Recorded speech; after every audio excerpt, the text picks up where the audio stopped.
Assalamualaikum warahmatullahi wabarakatuh. Alhamdulillah Rabbil Alamin. Assalatu wassalamu ala asyrafil anbiya wal mursalin wa ala alihi wa ashabi ajma'in. Puji dan syukur kepada Allah Subhanahu wa taala, kemudian salat dan salam kepada baginda besar Muhammad sallallahu alaihi wasallam. Santriwan dan santriwati Madrasah Tarbiyah Islamiyah Candung yang berbahagia. Puji dan syukur kepada Allah, kemudian salat dan salam kepada besar Muhammad sallallahu alaihi wasallam. Bahwa pertemuan kita pada kesempatan kali ini yaitu membahas tentang persoalan masalah-masalah fikih, bahwa kitab standar yang kita pergunakan kitab Bidayatul Mujtahid wa Nihayatul Muqtasid. Kitab ini dikarang oleh Al-Imam Ibnu Rusd Al-Qurtubi Al-Andalusi. Bahwa isi dari kitab ini yaitu perbandingan mazhab yang terdiri dari beberapa mazhab atau pendapat para ulama, baik pendapat para ulama yang populer maupun pendapat dari para ulama yang mana pendapat tersebut tidak populer lagi pada saat sekarang ini. Di antara pendapat para ulama atau mazhab yang masih diperpegangi dan populer saat sekarang ini yaitu mazhab imam yang keempat, yaitu al-imam, mazhab Imam Abu Hanifah, mazhab Imam Malik, mazhab Imam Syafi'i, dan mazhab Imam Ahmad bin Hanbal radhiyallahu anhum. Bahwa pembahasan kita atau kajian kita pada kesempatan ini yaitu kita awali berbicara tentang bab bersuci. Bismillahirrahmanirrahim. Kitabut Taharati minal hadati. Ini adalah kitab bersuci dari hadas. Fanaqulu innahu ittafaqal muslimuna ala anna taharata syar'iyyata taharatani. Taharatun minal hadati wa taharatun minal khubuthi. Maka kami berpendapat sesungguhnya orang-orang muslim telah sepakat bahwa sesungguhnya bersuci secara syar'i ada dua, yaitu bersuci dari hadas dan bersuci dari najis. Wattafaqu ala anna taharata minal hadathi salasatu asnafin. Mereka orang-orang muslim sepakat bahwa sesungguhnya bersuci dari hadas ada tiga pembahagian. Wudu'un wa ghuslun wa badalun minhuma wa huwa tayammum. Yaitu berudu, mandi, dan bertayamum sebagai ganti dari keduanya. Wa dzalika litadammuni dzalika ayatul wudu'il waridata fi dzalika. Dan yang demikian itu karena terkandung di dalam ayat wudu yang datang pada persoalan yang demikian. Fal nabda min dzalika bil qauli fil wudu'i. Maka kami memulai perkara yang demikian berbicara tentang berudu. Fanaqulu, maka kami berkata, Kitabul wudu'i, kitab tentang berudu. Innal qaulal muhita bi usuli hazihil ibadati yanhasiru fi khamsati abwabin. Sesungguhnya pembicaraan yang meliputi tentang pokok ini ibadah terakumulasi di dalam 5 bab. Al-babul awwalu fid dalili ala wujubiha wa ala man tajib wa mata tajib. Bab yang pertama adalah tentang dalil wajib berwudu dan tentang siapa wajib itu wudu dan kapan ia wajib. Asani fi ma'rifati af'aliha. Bab yang kedua adalah berbicara tentang mengetahui tata-tata caranya berwudu. At-talisu fi ma'rifati ma bihi tuf'alu wa huwal ma'u. Bab yang ketiga adalah berbicara tentang mengetahui sesuatu dengannya diperbuatlah wudu, yaitu berbicara tentang persoalan air. Ar-rabi'u fi ma'rifati nawaqidiha. Bab yang keempat adalah berbicara tentang mengetahui apa saja yang membatalkan wudu. Al-khamisu fi ma'rifatil asya'i allati tuf'alu min ajaliha. Sementara bab yang kelima adalah berbicara tentang sesuatu yang diperbuatlah wudu dengannya berdasarkan sebabnya.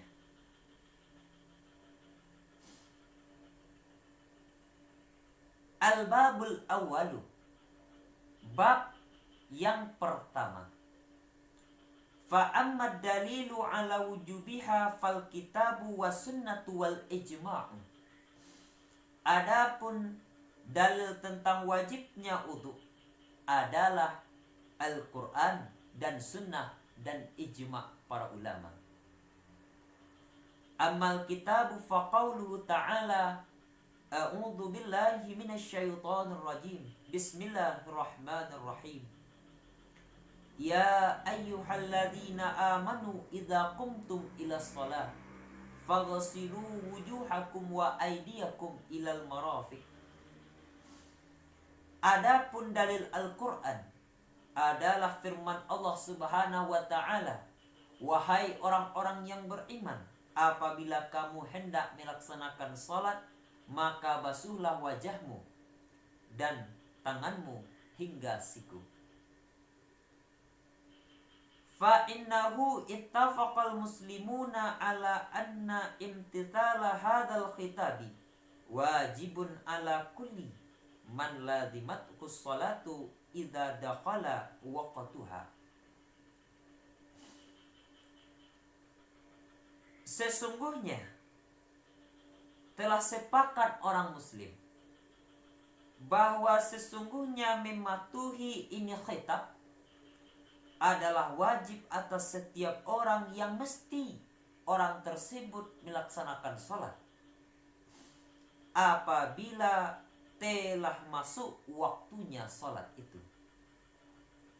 Wa amma sunnatu faqauluhu alaihi salatu wassalam la yaqbalullahu sholatan bighairi tahurin wala sadaqatan min ghululin.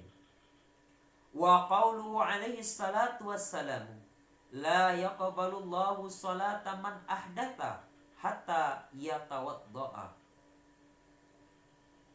Adapun dalil sunnah adalah sabdanya Nabi sallallahu alaihi wasallam, Allah tidak menerima salat tanpa bersuci, dan tidak pula Allah terima sedekah yang mengandung unsur tipu daya di dalamnya. Dan hadis Nabi sallallahu alaihi wasallam juga, Allah tidak menerima salat orang yang berhadas sehingga ia berwudu.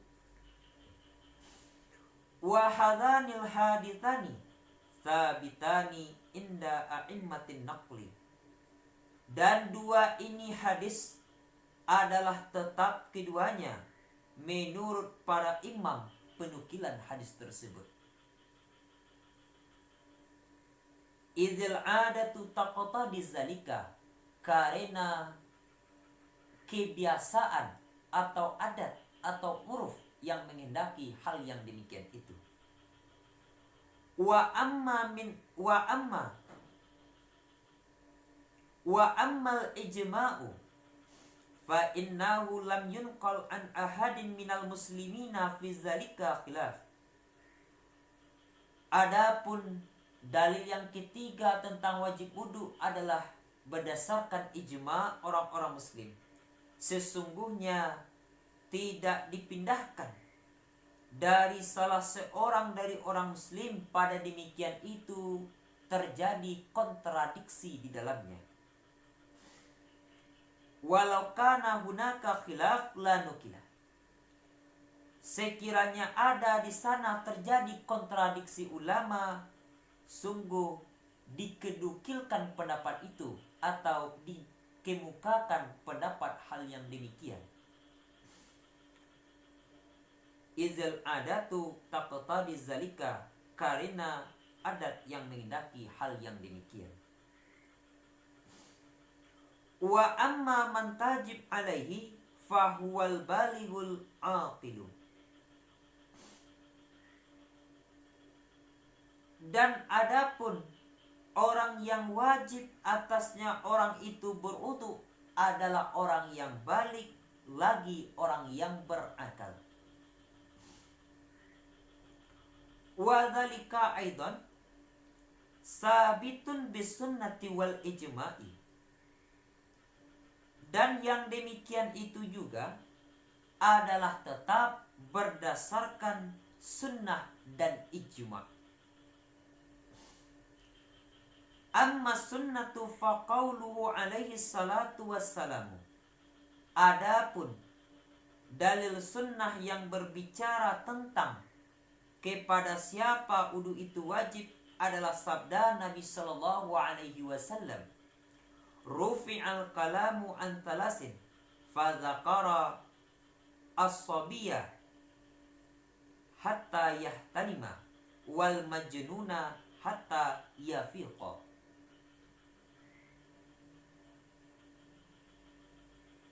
Diangkat kolam catatan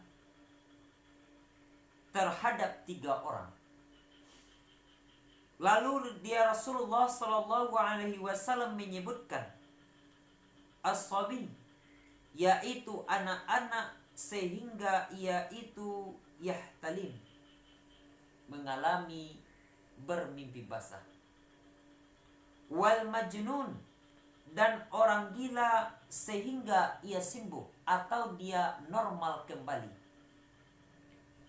Wa ammal ijma'u fa innahu lam yunqal fi dzalika khilaf.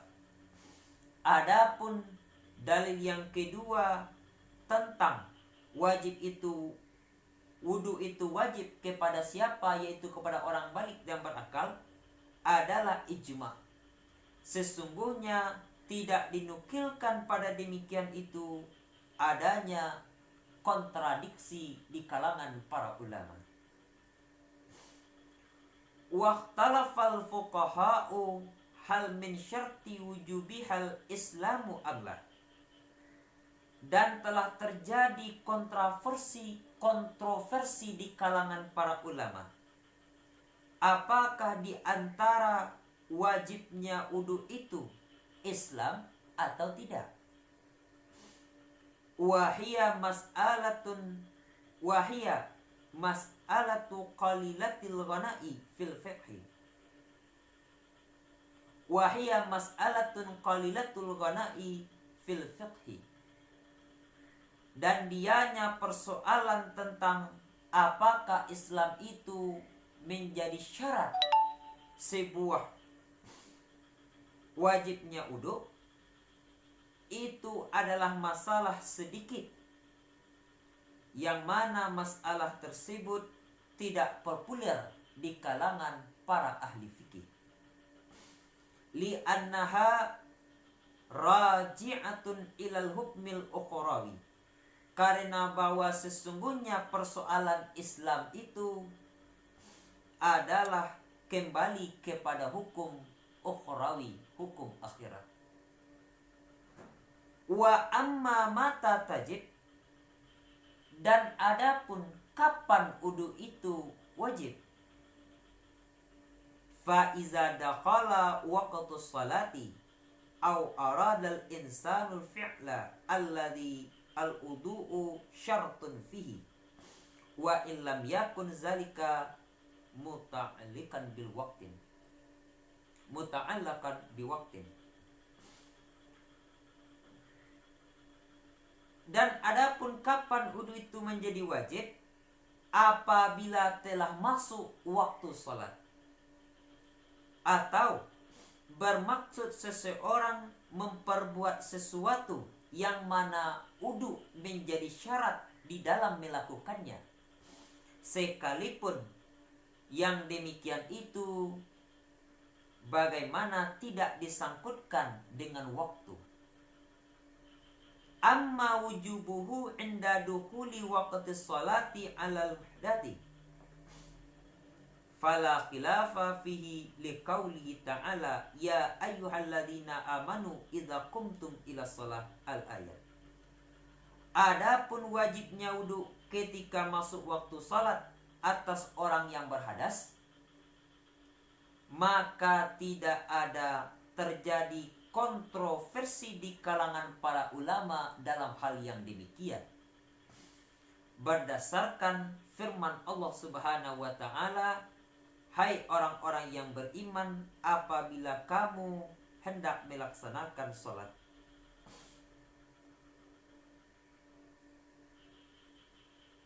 Fa'aujabal wudu'u indal qiyami ila sholah. Maka telah wajib berwudu ketika hendak mendirikan sholat. Wa min zalika wa min syurutis sholati dukhulul waqti. Dan di antara syarat salat itu adalah masuk waktu. Wa amma dalilu wujubihi inda iradatil af'ali allati huwa syartun fiha fa sayati zalika inda zikril asya'i allati yuf'alul wudu'u min ajliha wa ikhtalafun nasi fi zalika. Adapun dalil wajibnya berwudu ketika bermaksud mengerjakan sesuatu yang mana wudu adalah menjadi suatu syarat di dalam melakukannya, maka akan datang persoalan demikian ketika menyebutkan sesuatu yang mana diperbuatlah wudu berdasarkan sebabnya. Dan juga disebutkan di sana terjadi kontroversi di kalangan para ulama mengenai hal yang demikian. Jadi, bahwa pembahasan kita atau pertemuan kita pada kesempatan kali ini yaitu berbicara tentang masalah taharah, bersuci dari hadas. Bahwa bersuci dari hadas secara garis besar ada dua, yaitu bersuci dari najis dan bersuci dari hadas. Kemudian bahwa sungguhnya bersuci dari hadas terbagi kepada tiga: berwudu, kemudian mandi, dan kemudian bertayamum. Selanjutnya yang dibahas di dalam kitab berwudu ada 5 bab, sebagaimana yang telah kita sebutkan pada awal yang telah kita bacakan tadi. Kemudian mengenai dalil-dalil berwudu itu ada 3 berdasarkan Al-Quran, dan yang kedua sunnah, dan yang ketiga adalah berdasarkan ijma' para ulama di dalam hal yang demikian. Demikianlah pertemuan kita pada kesempatan kali ini. Mudah-mudahan ada manfaatnya. Terlebih dan terkurang mohon diberi maaf. Billahi taufiq wal hidayah. Assalamualaikum warahmatullahi wabarakatuh.